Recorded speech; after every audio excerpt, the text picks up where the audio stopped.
Обвинителството за гонење организиран криминал и корупција започна со изведување на поголем број материјални докази за случајот во кој се обвинети 13 полициски службеници, кои според обвинението постапувале во кочанската дискотека Пулс на кобниот 16 март минатата година. На следното рочиште ќе се доизведат доказите кои бараат техничка подготовка и ќе се сослушаат сведоци. Понатаму ќе продолжи со изведување на вербални докази, односно со слушување на сведоци кои што се предложени во листата на докази.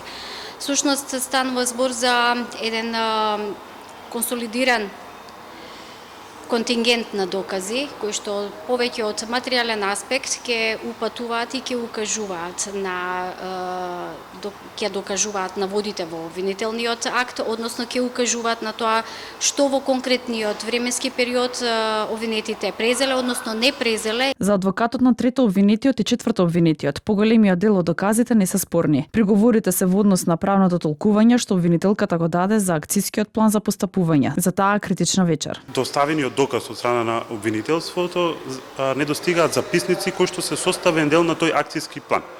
И сега нашата интенција е дека преку тие записници ќе се види дека точно полициските службеници постапувале по тој ист акциски план и тоа успешно во претходните објекти кои што се биле дел од тој акциски план.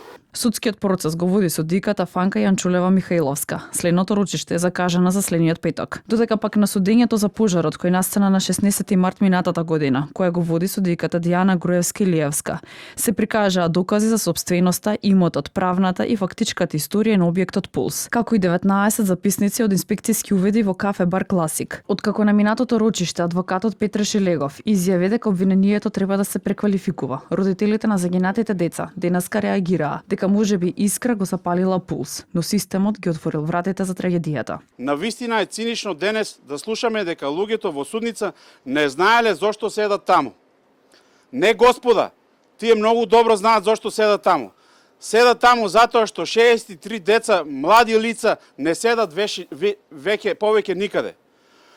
Пожарот можеби го запали Искра, но системот му ја отвори вратата. Судењето го следеше и словеничкиот амбасадор во земјава, Грегор Прескер, во улога на јавност со цел да проследи како се одвива судскиот процес за најголемата трагедија во поновата историја на Македонија.